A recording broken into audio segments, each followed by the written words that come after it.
नमस्कार दोस्तों, मैं आप सबके लिए विक्रम बेताल का फिर एक नई कहानी लेके आया हूँ। अगर इससे पहले वाला कहानी आप नहीं सुने हैं तो जाइए सबसे पहले पहला दूसरा कहानी सुनिए, तब तीसरा कहानी सुनने में आपको मजा आएगा। टाइम वेस्ट किए बिना चलिए हम अपना कहानी स्टार्ट करते हैं। धन्यवाद। ये दोस्तों, आज हम आपको एक न्यू कहानी सुना रहे हैं। कहानी का नाम है किसकी स्त्री। यमुना के किनारे धर्म स्थान नाम का एक नगर था। उसे नगर में गंदीप नाम का राजा राज करता था। उसी में केशव नाम का एक ब्राह्मण भी रहता था। ब्राह्मण यमुना के तीर पर जप तप किया करता था। उसके एक लड़की थी जिसका नाम मालती था। वह बड़ी रूपवती थी। जब वह ब्याह के योग हुई तो उसके माता पिता और भाई को चिंता हुई। संयोग से एक दिन जब ब्राह्मण अपने किसी यजमान की बारात में गया था और भाई पढ़ने लगा था, तभी उनके घर में एक ब्राह्मण का लड़का आया। लड़की की माँ ने उसके रूप और गुण को देखकर उससे कहा कि मैं तुमसे अपनी लड़की का ब्याह करूंगा। होनहार की बात की उधर ब्राह्मण पिता को भी एक दूसरा लड़का मिल गया और उसने उस लड़के को भी यही वचन दे दिया। उधर ब्राह्मण का लड़का जहाँ पढ़ने गया था वहाँ एक लड़के से यही वादा कर आया। कुछ समय बाद बाप बेटे घर में इकट्ठे हुए तो देखते हैं क्या कि वहाँ एक तीसरा लड़का और मौजूद है। दो उनके साथ आए थे। अब क्या करे ब्राह्मण, उसका लड़का और ब्राह्मणी बड़े सोच में पड़े। देवयोग से हुआ क्या कि लड़की को सांप ने काट लिया और वह मर गई। उसके भाई बाप और तीनों लड़कों ने बड़ी बड़ी भागदौड़ की, जहर झरवाने फुकवाने को बुलाया, पर कोई नतीजा ना निकला। सब अपनी अपनी करके चल गए।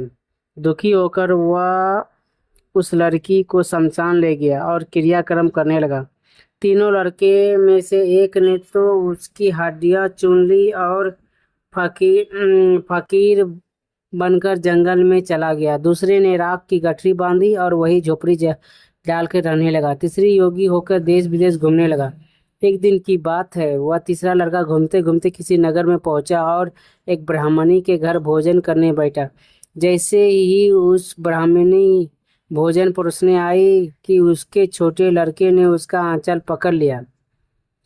ब्राह्मणी ने अपना आंचल छुड़ाता नहीं था। ब्राह्मणी को बड़ा गुस्सा आया। उसने अपने लड़के को झिझक के मार पीटा। फिर भी वह ना माना तो ब्राह्मणी ने उसे उठाकर जलते चूल्हे में पटक दिया। लड़का जलकर राख हो गया। ब्राह्मण बिना भोजन किए ही उठकर खड़ा हुआ। घर वालों ने बहुत तरह कहा पर भोजन करने की राजी ना हुई। उसने कहा, जिस घर में ऐसी राक्षसनी हो उसमें मैं भोजन नहीं कर सकता। इतना सुनकर वह आदमी भीतर गया और संजीवनी विद्या की पोथी लाकर एक मंत्र पढ़ा। जलकर राख हो चुका लड़का फिर से जीवित हो गया। यह देखकर ब्राह्मण सोचने लगा कि अगर यह पोथी मेरे हाथ पड़ जाए तो मैं भी उस लड़की को फिर से जिला सकता हूँ। इसके बाद उसने भोजन किया और वहीं ठहर गया। जब रात को सब खा पी के सो गए तो ब्राह्मण चुपचाप वह पोथी लेके चल दिया। जिस स्थान पर उस लड़की को जलाया गया था वहां जाकर उसने देखा कि दूसरे लड़के ने वहां बैठे बातें कर रहा था।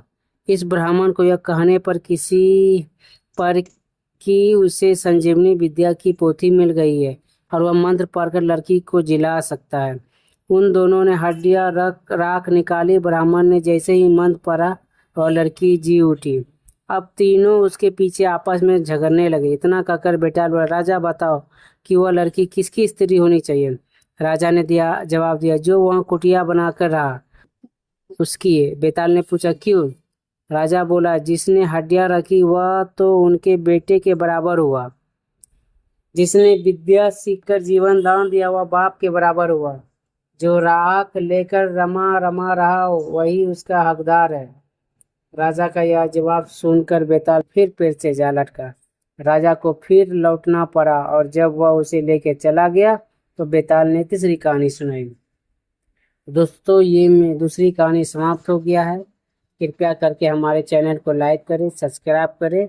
नेक्स्ट कहानी अगले दिन लाएंगे।